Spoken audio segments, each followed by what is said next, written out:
Ladies and gentlemen, welcome to World of Wrestling, here today to discuss about the AEW Dynamite March 10th, 2021 episode. Gotta say, folks, this was an outstanding episode. Creative decisions here throughout the entire show from beginning to end. Superb fucking show. Top of the line shit here tonight. This was an outstanding fucking episode and definitely needed after that terrible ending to Revolution. They gave word to why we got what we got, and then they kind of turned it into a storyline as well. The fire marshal of Jacksonville, they claimed that the authorities claimed that the idea was unsafe and it wouldn't be a smart idea for them to do that, and they were not allowed to actually do it. They would have gotten in severe trouble if they would have made the ring explode. So they created this dumbass idea, which I, again, still stand against the idea. They should have just kept it the way it was, had the explosions. Yeah, it wasn't exactly 100% the way it was in New Japan Wrestling because of the safety and precautionary reasons that they were trying to take. I get that. That is fine. I'm understanding now about all of this, and I'm not being as harsh as I was originally when I did the review on Revolution, but they didn't need that ending. That was terrible. Fucking terrible. But I will give them credit. They turned it into a spoof. They made it into a joke, and they basically laughed at Moxley and Eddie Kingston's expense in order to get one over on them. Their purpose wasn't to go ahead and actually try to kill off Jon Moxley, but ultimately humiliate him in front of pay-per-view paid audiences and the people in the crowd that was there. I loved it. I think what they did with Kenny Omega and Don Callis was great. The one thing I will say I'm really against right now, and it reminds me of a Bill Goldberg type of situation, is Christian didn't say anything, but he made a, look towards the AEW World Heavyweight Championship, which I'll get into with you guys, which I don't agree with. I really don't. I think Christian needs a couple of months to actually rack up some wins before we actually give him a world championship opportunity. I was advocating for him to get a world title opportunity against anyone that was the world champion. And if it was somebody that he would be okay to take the title off of, Kenny Omega is definitely not it. Kenny Omega is the second best heel in professional wrestling today. The only one doing it better than him is Roman Reigns. And if Roman Reigns' heel character did not exist, he would be number one at the top of the list. But bottom line, guys, outside of that one little thing, the rest of this show was fucking great. I absolutely loved it. Let's get into it. Let's discuss the show and go over some of the matches that occurred on the card. The first match was Rey Fenix versus Matt Jackson. Holy shit, what a fucking great way to start off the show. I can't wait to see Rey Fenix and Pac go up against the Young Bucks for the tag team titles. This is going to be probably the best tag team title defense the Young Bucks have had since they won the titles from FTR. Bottom line. Hands down, I think it's going to be great. Young Bucks already had an opportunity against the Lucha Brothers through 2019 while they were building up to their first episode of Dynamite. And they had some series of great matches. So I got to give them a lot of kudos there. But this is going to be fantastic because now we got a new tag team partner with Rey Fenix. Pac, and that should be very interesting and a different change of scenery here, being that we got Pac teaming with Rey Fenix in this type of matchup. So it should be very entertaining to see how this match goes. I definitely see Pac and Rey Fenix doing a great job with the Young Bucks in their future tag team matchup. Rey Fenix did win this match, unfortunately, and I think it was the right move. I know, yeah, we shouldn't see the champions lose in a non-title match, but this is singles competition. We had Rey Fenix actually win the match over Matt Jackson, which I'm okay with. Now, I don't want to see them constantly beating the Young Bucks before they get a title opportunity, which I highly doubt that's going to happen. That's not what AEW does. I really don't see that happening at any point in time. But yeah, this match was excellent. These two men worked very well together, and holy shit, at this point in time, I would love to see Rey Fenix eventually win the AEW World Title at some point. I really would. So that would be something really cool. I'd like to see Rey Fenix actually do before he retires. I hope that is something in the cards for him eventually. So maybe not. Who knows? But we can only hope. After the match was over, we went straight to a segment with Eddie Kingston and Moxley sitting down. It looked like they were having scotch or something like that, or whiskey. And they explained what happened. The anxiety took over. So Kingston's explaining to the audience why he passed out, why he fell to the floor, and kind of just looked like he was dead, trying to sell the effect of what happened in the ring, which wasn't much of anything at all. So he was trying to explain why he kind of just passed out. He had anxiety attack, and he passed out from being unconscious, basically. I really liked it. I thought it was a very smart move on AEW's part to explain why he wasn't moving and trying to sell this so-called nothing explosion into a real reason why he could have been passed out, and he had an anxiety attack and he fell unconscious. Reminded him of being back in a prison cell. And he says, that's what happened. That's what happened. Go ahead and make fun of him, he said. Eddie thinks Kenny was playing tricks, while Mox thinks Omega had plans to legit blow him up. So they kind of have a difference of opinion. Moxley thinks it was just a fucked up mistake by Kenny Omega and his goons who made up this so-called match, and it wasn't really meant to, be a goof. They were trying to really kill him, but unfortunately they didn't. And then Mox mentions how awful that bomb was. He and Eddie bust one another's balls over some sips of whiskey, and then Mox certainly has his drinking buddy back. So, in exchange of the world title, he got Eddie Kingston as his partner. I think these two, I think Moxley needs to get out of the world title picture at this point and go do something else in the AEW roster. I think maybe him and Kingston would be a great duo as a tag team. And maybe even a tag team title run. I think that might be a cool idea for them to do and work their ways through the tag team ranks and eventually become tag team champions later on in the year or something like that, and give these guys a run for tag team titles. Let me know what you guys think in the comments down below, and let me know what you guys think of that idea. I think that would be an excellent idea. I mean, Kingston ain't going nowhere. Jon Moxley ain't getting a world title run again for a while, probably.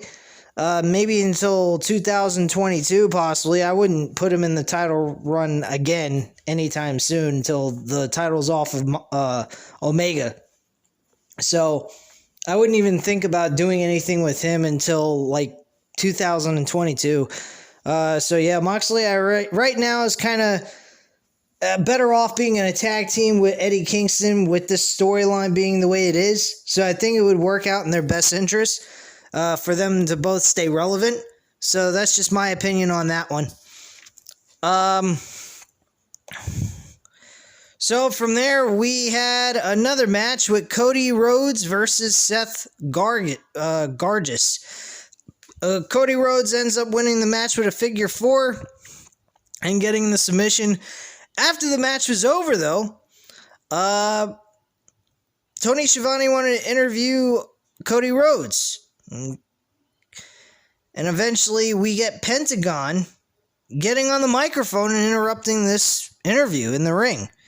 Tony Schiavone apparently, throughout most of this night, and I've noticed this in the last couple of episodes, he always seems to have somebody interfering in his interviews in the middle of the ring when he's trying to interview a performer, which I find kind of annoying. What's the fucking point in putting him there in that situation if every interview he does gets turned into an interruption? It's kind of stupid. But anyway, Pentagon Jr., he interfered in this interview. And he made comments. We're getting a storyline between Pentagon Jr. and Cody Rhodes. I like it. I think this is an excellent match. A match that's never occurred. At least I don't remember from my own memory banks of different matches that occurred on AEW. But I don't think these two guys have crossed paths with each other at all. So this is definitely a good idea to start a storyline with, these two guys. It's based off of what they did in that ladder match from Revolution. And it's all about competition. Who's the best? And Pentagon Jr. thinks he's the better one out of the two. He thinks he can run circles around Cody Rhodes. And I actually found a news report with Eric Bischoff saying that Cody Rhodes could be the next John Cena for AEW. Being that he's not just a great performer, but could also be something more outside of the ring. Maybe a movie star or something like that. I don't know if I see that in Cody. I don't even see Cody actually doing movies. I mean, he has a great look. He doesn't look like some fucking reject dumbass or something like that. He's just doesn't look like the guy that would be interested in movies. He's really a man that's interested in professional wrestling.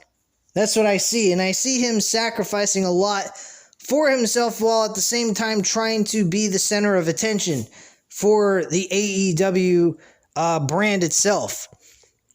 So he's trying to get a little mixture of both. Time for himself and attention for himself, but also trying to put others over and get them the kind of build-up that they need to push them to the next level in their career. So I give him a lot of credit for what he does, though he does come across sometimes a little like Triple H did when he was a heel, always wanting the world title, always being the absolute main focus on the show. I mean, granted, we don't get him challenging for the world title only but that one time against Jericho in 2019, but he's always wanting to be the center of attention in AEW's episodes. So he still comes across to me like the Triple H only as a face, and eventually I think that is going to lead to him becoming a heel, which I'd be totally fine with. And him actually challenging for the World Heavyweight Championship would be a great idea. I mean, him giving himself the ability to wipe away that stipulation and just say, hey, fuck it, I'm the vice president of this fucking company. I can do whatever the hell I want. And just wipe that whole fucking stipulation out of the books and just say, hey, look, you know what? Whoever he challenges for the world title, say, hey, you know what? Here's a better stipulation. If I don't win that world championship, I'm gone from AEW. You guys don't have to worry about me trying to take up all the fucking time away from other stars and so forth. I will walk away. But if I win the World Heavyweight Championship, and you can all kiss my ass. Because I don't give a shit. I've sacrificed enough for all you fuckers. Now it's my time to become the World Heavyweight Champion, or I need to go away from television. That's what I'd do if they were to put Cody Rhodes in a heel type character. And I think he will do it better. Listen to me, guys. I think Cody will be a better heel than Kenny Omega. Kenny Omega is fun in games. He fucks with people's heads like he did with this explosion match that they're portraying him to come across as. And he's a tough dude. He's a tough hombre in the ring. He's a good wrestler and everything. But Cody will do whatever it takes to win if he became a heel. I see that. I've seen him do that in other promotions. Ring of Honor was one of them. He did whatever it took to win, and he would cheat if he had to. Kenny Omega, he cheats. But he does it in the fashion where he has gang warfare type of situation. Cody doesn't need to do that. He can do it completely by himself. And he could be a complete dick, not care about no one, and not give a shit about a damn thing. All he needs is his wife and himself. That's all he needs for his little so-called quote-unquote faction shit. He could be like the Triple H and Stephanie McMahon type of team on AEW. That's it. Plain and simple. Do the exact same thing they did with Triple H and do it with Cody. You'll get a perfect fucking heel. Easy. So, yeah, basically this leads to Pentagon Jr. And him becoming opponents. I don't know when, but there is more than likely a chance that this is going to happen. These two guys are going to compete in a singles match. We cut to Orange Cassidy and Chuck Taylor in an arcade room. And Taylor wants one more match. As he notes, Orange didn't put any coins in the arcade. Orange had an idea which Chuck conveys. Arcade games are around the ring, and they put Miro and Kip's heads through all of them. And then we break you, is what Orange Cassidy adds. The point of this match is if they lose, then Chuck Taylor will remain the butler or slave, whatever way you want to put it, to Miro for good. It is set in stone. He never will ever be on his own. He will always be Miro's butler, which we all know that's not going to happen. This matchup idea is kind of cheesy, but it does make sense. It all started from a fucking broken gaming arcade thing that they were using by the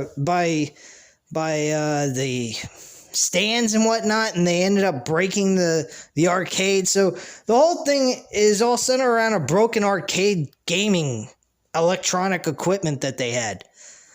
It's fucking retarded, but at the end of the day, with the match being set up the way it is, it makes sense. It's a great way to end the fucking storyline and just put it to rest, because it's fucking retarded. Really, I think it's absolutely dumb as hell. The whole thing is retarded, but I don't see Chuck Taylor and Orange Cassidy losing this matchup. See them winning and moving on from this. Which will be good for fucking for Miro as well, because he needs to get the hell away from Kip Sabian at this point. It's getting ridiculous. Tony Schiavone introduces Sting. Sting comes out and calls Darby a dangerous man. He takes risks, and a lot of time it isn't even calculated.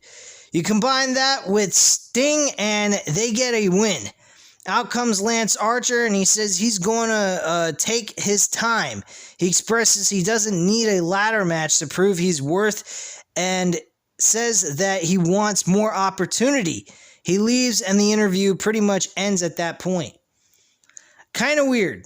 I don't know if we're going to see a Sting versus Lance Archer match, which I don't think is a great idea, but it would make sense with this whole situation with the interruption of the fucking interview.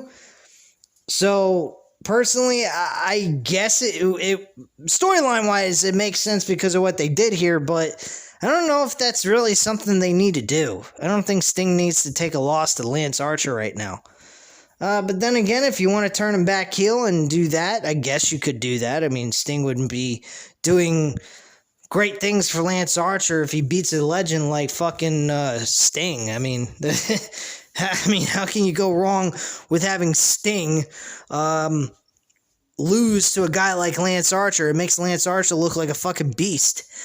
But, I mean, Sting is kind of old, too. But Sting really still, at this point in time, at his age, still moves good in the ring. I mean, in that vignette, I don't know if he can move as good as he did in that vignette wrestling match. But if he's moving around like that in a real match, my God, I mean, kudos to Sting, man. I mean, he's like fucking fine wine. He never ages. He just gets better as he gets older. It's pretty crazy. Now, something happened during this third match with Ethan Page and Lee Johnson. I didn't quite understand this. The sound, audio, and everything went all out of whack. We started hearing in the background a fucking basketball game. I don't know what the hell it was. I think it might have been from fucking the All-Star game from Sunday on TNT. And it just happened to be airing in the background as background noise or something. Made no fucking sense. The match was just, like, you couldn't even focus on the match or really care about what was going on because you had that fucking background noise. I thought I was going crazy and hearing shit that's not there. I was like, what the fuck am I hearing? This never has happened before on anything. It's not like they got a game going on at the same time that this fucking show's going on. So what the hell's going on here? It really... It astonished me and fucking scared the living shit out of me what the fuck I was hearing. I thought I was hearing shit. Never heard that before. I never heard anything like that done on an episode, on any television show, actually, with background noise from a fucking game that happened 3 days ago. Maybe you could say 4. Yeah, it was about 4 days ago almost. I mean, like, what the fuck? That was weird. But Ethan Page won this matchup against Lee Johnson. QT Marshall continues to show heel-like tendencies. And, yeah. Anyway, we cut to an Alex Marvez backstage as he checks in to see what Hangman Page has been spending Matt's money on. Hangman wheels in on a tractor before saying he bought 6 bottles of whiskey, all of Dwight Yoakam on vinyl, and I believe a new horse and this tractor here. The Dark Order comes in and all of them actually hitch a ride with him. Except for one, he was left off of the ride because there was too many people and too much weight was on the tractor. I like what they're doing here. I really do. I like what they're doing with fucking Hangman Page. I like the fact that he's with Dark Order. I think it's going to bring some, he's finding happiness on his own with a new group of people that appreciate him. He's basically, I honestly think they should change the name. And really, no, I was going to say maybe they could change the name to the Rejects, but I don't think that would be a good idea. I think that would kind of kill what they've been doing. I think they just need to put it in a more positive light, like, hey, we may be outcast to the rest of the world, but we appreciate each other, and we're a team and a family, and that, they're going to try to accomplish good things within the AEW roster. So I think right now at this point, they need to push Hangman Page to the fucking top of the mountain. And like I said, at All Out this summer, we need to see Hangman Page be the one to defeat Kenny Omega for the World Heavyweight title. Plain and simple. The match ends with him being hoisted up in the air like Mick Foley won the fucking world title on January 4th of 1999. That is what I'm picturing. Fucking like a Mick Foley type of ending celebration on a pay-per-view. That is what I would do.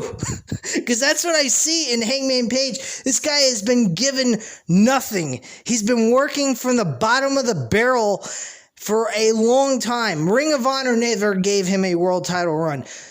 New Japan Wrestling and performed for them as well at the same time in Ring of Honor and never got a world title run ever in either one of those promotions. He should have gotten one at least in Ring of Honor. And New Japan Wrestling, totally different story. He would have not, they couldn't have given him the title with the talent they had there. But Ring of Honor was a different story. They could have given him a title run of some sort, and they never did. He never even got a world title opportunity, I don't think. At least from my knowledge, I don't remember him ever getting a title opportunity. Fucking AEW is the only place he got a world title match, and he lost to Jericho. Which I was kind of hoping Hangman Page would have won that, but it made sense for why they went with Jericho, because he had a name going in. He was well known, so giving the world title to a well-known wrestler is understandable, but at the same time, I kind of was hoping for Hangman Page to win since he was a young, upcoming superstar. But his chances of winning is still in high hopes. I don't see why he wouldn't win the world title this year by summertime in August against Omega. So we definitely could see that match take place, or sometime in September, whenever the hell that's supposed to take place for All Out. So Tony Schiavone begins to hype up a Christian Cage when Broom Ladies come out before the world champion Kenny Omega appears, along with Don Callis and the Good Brothers. Kenny is sporting a festive shirt, and Callis has the mic, and Callis says, "You're not going to get to hear from the new signee of AEW because Kenny and the Good Brothers decided to take this time." He says he stands next to the king of the death match, Kenny Omega. Callis said everything went according to plan. I don't know how the fuck an ending like that could be a part of your plan, and why you would leave one of the most dangerous guys on the fucking roster like Jon Moxley to survive and then humiliate another guy that's just as crazy as he is. And now we could be looking at Moxley and Eddie Kingston coming after them together as a team to kick your ass. Very stupid move. That's the one thing I will disagree with on this. This was really kind of stupid. It made them look a little dumb, trying to humiliate them when they could have just simply destroyed both of them and put them out of commission. So Omega said not everything. He said not everything went to plan, and Callis noted the SNAFU that went down. He is not going to confirm or deny any involvement, but he relishes in the idea that he took away from what the fans wanted. So he was happy about that. Okay, great. So you're playing a heel, so you want to be a dumbass, leave two dangerous human beings that could destroy your entire faction in a handicap match to the chances of that. Yeah, okay, that's a smart move. Very smart, intelligent move there. So that was really intelligent by them on that portion of the segment. So I was really kind of in between with the idea. I understood where they were going with it, but at the end of the day, guys, I mean, it kind of made them look a little bit stupid, to be perfectly honest with you. I'm getting my charger because my computer's about to die. I was hoping I would be able to finish it before my computer's battery was going dead, but unfortunately, I have to put this on the charger. So give me one sec. Anyway, guys, so yeah, they pretty much said that their whole situation was a win-win situation. One way or another, they won. They got either them both killed or made them look like a pair of idiots. That's what their ultimate goal was, and they didn't care which way it came out to be. Kenny then goes ahead and says, getting goosebumps of the idea of vaporizing Jon Moxley in that ring, but at least they embarrassed them. Those were indeed memories created, but out comes an angry Eddie. Callis tries to talk to him. He had him in Impact Wrestling working for him. He saw the talent and the star-making power in him, and he had to fire him. Why? He did the same thing he's done his whole life. He found a way to screw it up. Just like Sunday when he laid there and they laughed and laid there and they laughed and laughed. That was his moment, and they took it away because Don likes him. He's gonna give him 10 seconds to leave, and a countdown clock commences on the big screen, and Kenny and Don recreate the embarrassing moment for Eddie, who stares on, and they're actually doing Kenny Omega lays down in the middle of the fucking ring and says, "Quick, Callis, 69 me, 69 me," and they literally do a 69 in the middle of the ring. That was the most fucked up shit I ever saw in my life. I was laughing my fucking ass off. Wow. That was just the most bizarre fucking, thing I've ever seen.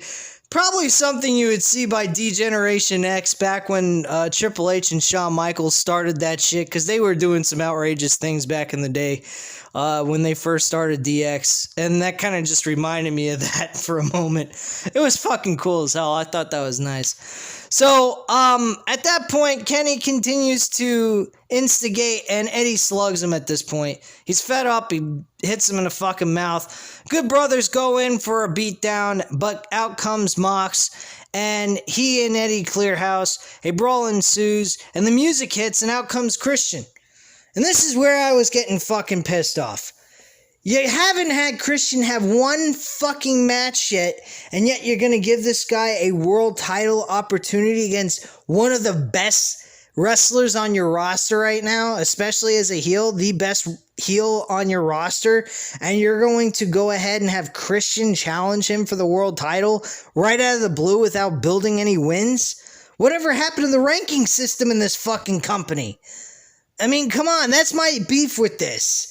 It's not Christian getting an opportunity for the world title. I knew that was going to happen.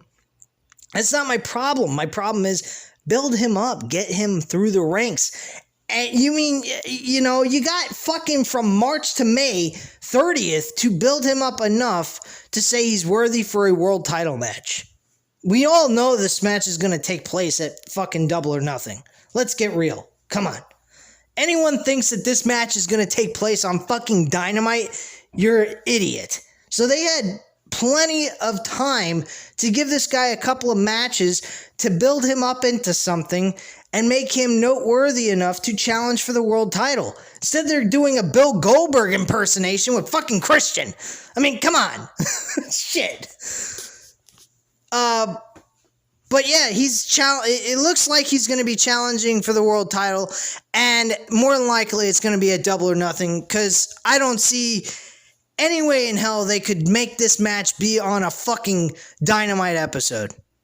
I mean, personally, I think that would be fucking retarded. Building this up to the way it was, setting him up with all this big hype around him, and then putting him on Dynamite for a world title opportunity, that's fucking ridiculous. That ain't happening. They'd have to be the dumbest fucking clowns on the planet to do something like that. But not to build him up and give him some matches and actually have him win, it made no sense to me. That makes no sense. Omega actually shows up, though, and tries to sucker punch him, but Christian ducks, and then sets him up for an unprettier, and Callis drags Kenny to safety, but Christian stands in the ring and grabs the AEW World Heavyweight Championship. And that's how that segment ended. After that was a match with Brett Baker, Nyla Rose, and Maka Atoy. I don't know how to pronounce the name. Against Thunder Rosa, Rio Masanuma, and Hikaru Shida. Thunder Rosa, Hikaru Shida, and Ryo Masanuma end up winning this match. Matt Hardy signed the Butcher and the Blade and also the Bunny to his Hardy Compound Empire. I don't know how the fuck that works, but whatever. You're ending up losing a quarter of your earnings for 2021. So congratulations. Go fuck yourself, Matt Hardy. You really have fallen from where you were when you first showed up. But whatever. Next match was the TNT Championship. Scorpio Sky and Darby Allin in an outstanding TNT Championship matchup. Unfortunately, Scorpio Sky ended up losing this match. This is no surprise to me whatsoever. I think later on in the future, he should win the TNT Championship. I think he's worthy enough to do that. I just don't think he was... they were going to take the title off of Darby Allin this quickly. I think that would have been ridiculous. They would have not said much of their thoughts on Darby Allin after a match with Sting and the Ricky Starks and Brian Cage. So, that's just my thoughts on that. But yeah, Darby Allin retains his championship with a roll-up pin by the skin of his teeth. More likely, we should see these two guys compete again in a rematch, because this was a very close match, and a very good match, may I add. I think this match went on for almost 20 minutes. Took up it almost became the main event of the entire show, closing the show completely, but that did not happen because of the Inner Circle segment, which I'll get into. That was fucking excellent. But yeah, this match was outstanding. Darby Allin actually, I don't know if he got a legit injury with his ankle or it was just part of the storyline for the match.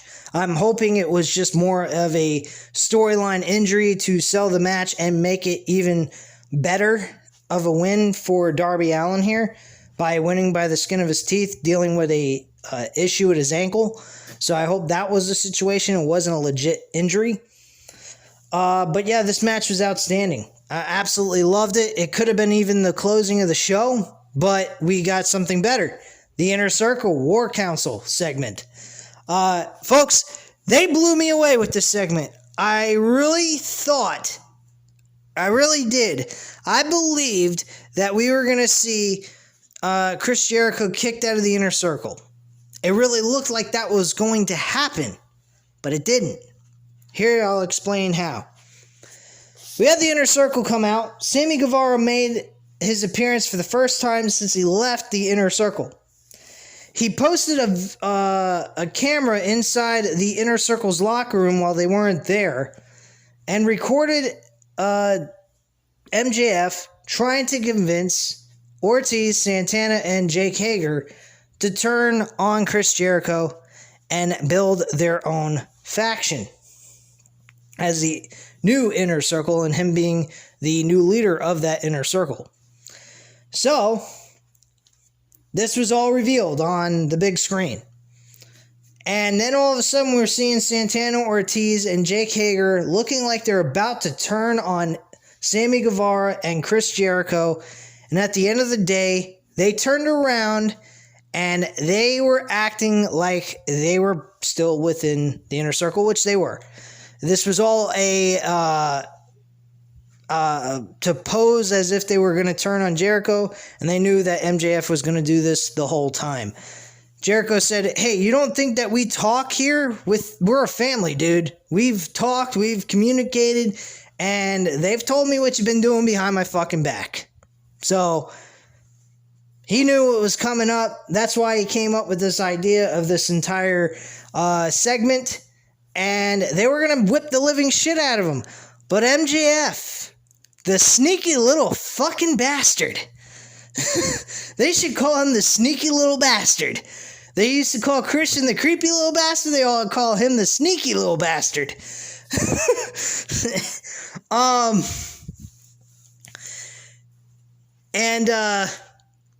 MJF is now officially built his own faction behind their back while he was part of the Inner Circle. He said, I never wanted to take over the Inner Circle. I never wanted to be the leader. I wanted to build my own faction, and that's what I did. And then all of a sudden, the lights go out, and then everyone from the team that he built, which I'm going to call them the Horsemen, because they had FTR, Wardlow, and Shawn Spears with Tully Blanchard there to attack the Inner Circle. Folks, we could be looking at Double or Nothing with War Games. If they can do it. I'm not sure if they can, but I would definitely do it if you can definitely pull it off with the steel cage and everything. Or at least something close to War Games, where they have a cage around the ring or some shit, and like really make this into like War Games with just a one cage and one ring.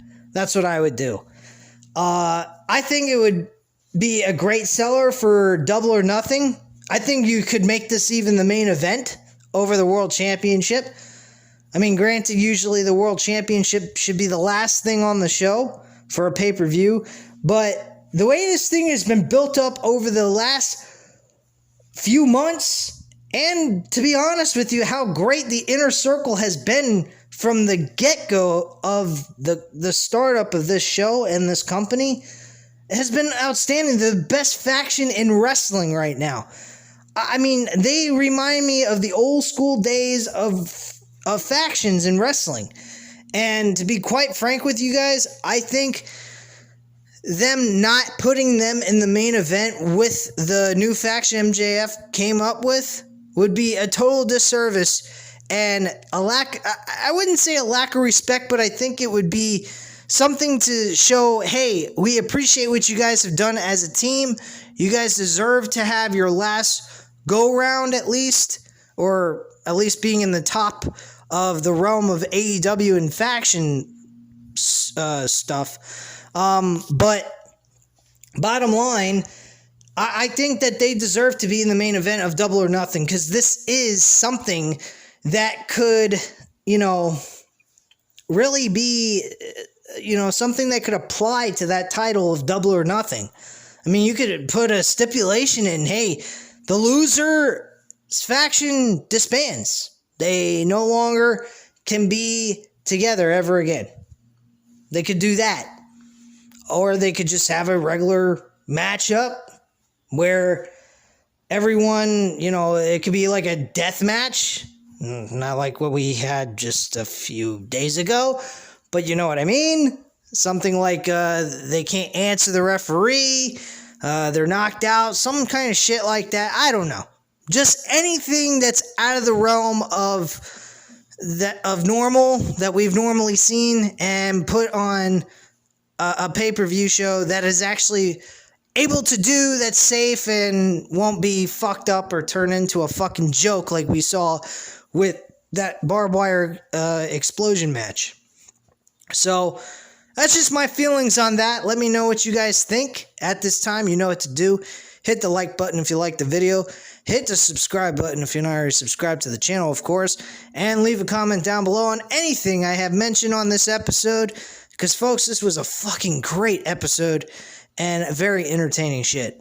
Anyway, guys, you know what to do. I already stated it. So thank you very much for watching, and have a great night, guys. Bye.